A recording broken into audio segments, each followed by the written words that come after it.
नमस्कार सभी सनातन हिंदुओं को।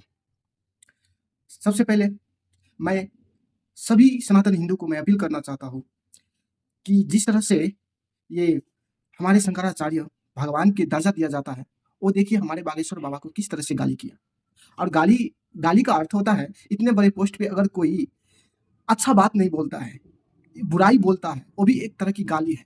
और गाली किया है कि नहीं आप सभी एक बार कृपया ये वीडियो देखिए। सुनिए शंकराचार्य क्या-क्या बोला है।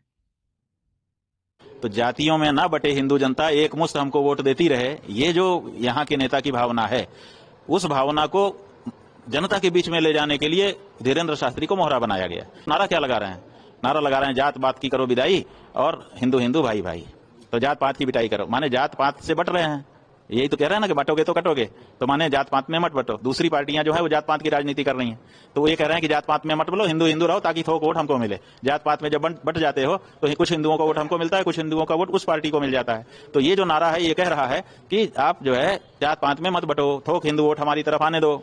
अब इसी बात को पुख्ता करने के लिए वो सड़क पर उतरे। वर्णाश्रम को मानते हुए हम किसी को नीचा दिखाने का काम नहीं करेंगे, किसी को तुच्छ नहीं समझेंगे, किसी से घृणा नहीं करेंगे। हम सब आपस में एक हो सकते हैं, लेकिन जात पात की विदाई ही कर देंगे तो हमारी पहचान नष्ट हो जाएगी। जब हमारी पहचान नष्ट हो जाएगी तो हम कैसे सनातनी रहेंगे? तो ये जो बात, तो जातियों में ना बटे हिंदू जनता एक मुश्त हमको वोट देती रहे, ये जो यहाँ के नेता की भावना है, उस भावना को जनता के बीच में ले जाने के लिए धीरेन्द्र शास्त्री को मोहरा बनाया गया कि वर्णाश्रम को मानते हुए हम किसी को नीचा दिखाने का काम नहीं करेंगे, किसी को तुच्छ नहीं समझेंगे, किसी से घृणा नहीं करेंगे। हम सब आपस में एक हो सकते हैं, लेकिन जात पात की विदाई ही कर देंगे तो हमारी पहचान नष्ट हो जाएगी। जब हमारी पहचान नष्ट हो जाएगी तो हम कैसे सनातनी रहेंगे? तो ये जो बात, तो हम सभी सुन लिए। अब चले बागेश्वर वाले बाबा जो हमेशा अपने सनातन सनातन हिंदू एकता पदयात्रा जो सनातन एकता पदयात्रा के बारे में जो पहले से ही संदेश दिया है और उसका संदेश इस प्रकार का है। तो बागेश्वर वाले बाबा जो पदयात्रा के बारे में कुछ अपने संदेश दिए हैं, वो संदेश कृपया आप सब सुनिए एक बार।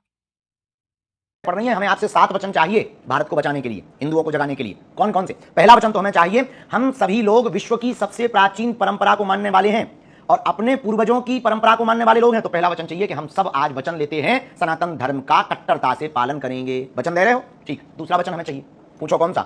हम सभी लोग आज ही प्रण लें, जातवाद रूपी जहर जो सबसे खतरनाक इस देश को लगा है, जो कमजोर कर रहा हिंदुत्व को, सनातन को। अब हिंदुत्व और सनातन को वचन देना है आपको कि जात पात रूपी जहर को पूर्ण सामर्थ्यता से हिंदू एकता के लिए इस जहर को मिटाएंगे, हिंदू एकता को बना करके रहेंगे। ये वचन दे दो। तीसरा वचन और हमें आपसे चाहिए 7 वचनों में, इस पदयात्रा में। तीसरा वचन चाहिए, हम सभी लोग आज ही इस पदयात्रा में वचन लेते हैं, जब तक जिएंगे हम अपने बच्चे, पीढ़ी दर पीढ़ी, भतीजे, चाचा ताऊ, मामा, नाना, नानी, सबको ये संकल्प दिलाएंगे, जब तक जिएंगे तब तक ब्रह्मा विष्णु महेश की पूजा करेंगे, सभी देवताओं का सम्मान करेंगे, इनमें पूर्ण निष्ठा और पूर्ण विश्वास रखेंगे, इनका उपहास उड़ाने वालों को मुंह तोड़ अपनी सामर्थ्य अनुसार जवाब देंगे। ये हम वचन देते हैं। चौथा वचन और हमें आपसे चाहिए, हम सभी लोग भारत को हिंदू राष्ट्र बनाने के लिए, अपने सनातनी भाई बहन को आर्थिक रूप से मजबूत करने के लिए एक दूसरे में संवाद बनाकर एक दूसरे का सहयोग करेंगे। ये हमारा चौथा वचन है। दे रहे हो आप? बहुत जरूरी है। पांचवा वचन भी हमें आपसे चाहिए, हिंदुओं से भिक्षा के रूप में चाहिए, अगर गुरु है तो दक्षिणा के रूप में आपसे चाहिए। पांचवा वचन, आप सब लोग ये वचन दो, अपने बच्चों को, अपनी बेटी को, अपने बेटा को स्कूली पढ़ाई के साथ साथ प्रतिदिन सनातन वैदिक पढ़ाई भी पढ़ाओ, वैदिक शिक्षा भी दिलवाओ। और वैदिक शिक्षा पर जोर इसलिए देंगे ताकि बच्चे तर्कवादी बने, और तर्कवादी के साथ साथ तुम्हारे बच्चे का कोई ब्रेन ब्रॉश ना कर पाए, तुम्हारी बेटी का, तुम्हारे बेटे का, और वो दूसरे मजहब में ना चला जाए। इसलिए गीता, रामायण, वेद, पुराण, उपनिषद, शास्त्रों की विद्या अध्ययन भी करवाएंगे। छठवां वचन, और 2 और बचे, ये चाहिए वचन, बहुत जरूरी है भारत को बांग्लादेश अगर नहीं बनाना है तो। छठवां वचन हमें चाहिए, हर शनिवार या मंगलवार को आसपास के मंदिरों में जन बच्चे से जाकर आरती में सम्मिलित होंगे। प्रतिदिन हो सके तो बढ़िया है, पर शनिवार और मंगलवार तो चूकेंगे नहीं। सुबह अथवा शाम सब हिंदू एक होकर के मंदिरों में जाकर के भगवान के दर्शन करके हिंदू एकता पर चर्चा करेंगे, हनुमान चालीसा का पाठ करेंगे और दूसरे मित्रों को भी अगली बार लेकर आएंगे। ये वचन चाहिए। शनिवार और मंगलवार हिंदुओं को मंदिर जाना प्रारंभ करना है। 7वां और अंतिम वचन, गाय, गंगा, गौरी, गीता, गायत्री और गुरु, इनके प्रति अगाध श्रद्धा रखेंगे और इनका कोई उपहास उठाएगा तो ठटरी बारेंगे। शंकराचार्य तक पहुंच जाए और मैं कुछ नहीं कहना चाहता हूँ। शंकराचार्य, हे भगवान, आपको तो भगवान का दर्जा दिया जाता है। हमें मालूम नहीं है आप कांग्रेस का एजेंट है कि भाजपा को, परंतु एक बात तो साफ है, आप हिंदुत्व कहने से आप तो अस्वीकार कर रहे हो। सनातन के लिए अगर कोई अच्छा कार्य करे तो उसका आप तो पेड़ी पछाड़ी से ही तानने लगते हो। एक बात बताइए शंकराचार्य जी, आप तो भगवान का दर्जा दिया जाता है आपको, फिर भी आप हिंदुत्व के लिए, सनातन हिंदू के लिए आप क्या-क्या कार्य किया? बोलने से कुछ नहीं होता है। आप जो समझ रहे हो कि मैं बोलता हूँ हमेशा मीडियाबाज़ी करते हैं ना, भगवान आप तो मीडियाबाज़ी ही करते हो। बताइए ना, आप सनातन हिंदू के लिए क्या-क्या कार्य किया और आप क्या करके सक्सेस किए? कुछ भी नहीं। एक बात बताइए, बांग्लादेश में हिंदू को हालत आपको मालूम होगा ना, पाकिस्तान में तो मालूम होगा ना, कितने बार आप वीडियो बनाकर और कितने बार वहाँ जाकर आप क्या किया? कोई कार्य किया, कोई उद्धार किया? नहीं ना। भगवान, आप तो सिर्फ़ अपना क्रेडिट लेने में जाते हो। नहीं, बागेश्वर वाले बाबा क्या कहा था, उसका संदेश तो आप तो सुन ही लिए हो। अगर नहीं सुना है तो कृपया मैंने वीडियो में दिया है, आप कृपया सुन के बात कीजिए। इतने ज्ञानी, इतने महापुरुष और आप जैसे महापुरुष इतने ज्ञानी होकर भी इस तरह से अनलॉजिकल बात करते हो ना, शंकराचार्य जी, माफ़ कीजिएगा।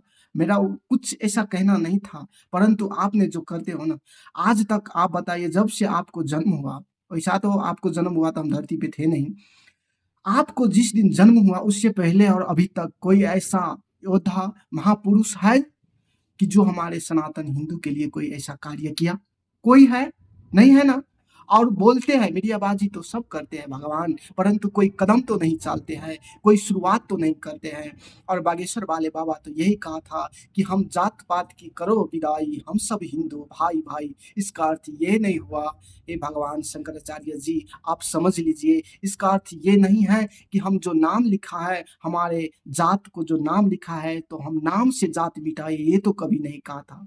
ये तो कहा था कि जो पुस्ता हमारे सनातन हिंदू धर्म, हमारे जो परंपरा है, पहला ऋषियों मुनि के जो परंपरा चलते हैं, वही हमको निभाना है। बस हमें बस अपने हिंदुओं भाई को जो दूर किया है, बीच में जात-पात को भिन्नता से हमारे जो विभेद किया है, विखंडन किया है, उसको हम दूर करना चाहते हैं, भगवान यही तो बोला है और कहाँ पर किया। बागेश्वर बाबा तो ये भी सभी पदयात्रा में शामिल होने श्रद्धालु जन को यही कहता है, विनम्र अनुरोध भी करता है कि हम कभी भी अपने गुरु को, अपने सनातन धर्म को कोई ऐसा कार्य ना करें कि हमें लज्जित करना पड़े, लज्जित मानना पड़े। वो सब तो रिक्वेस्ट कर ही रहा है ना।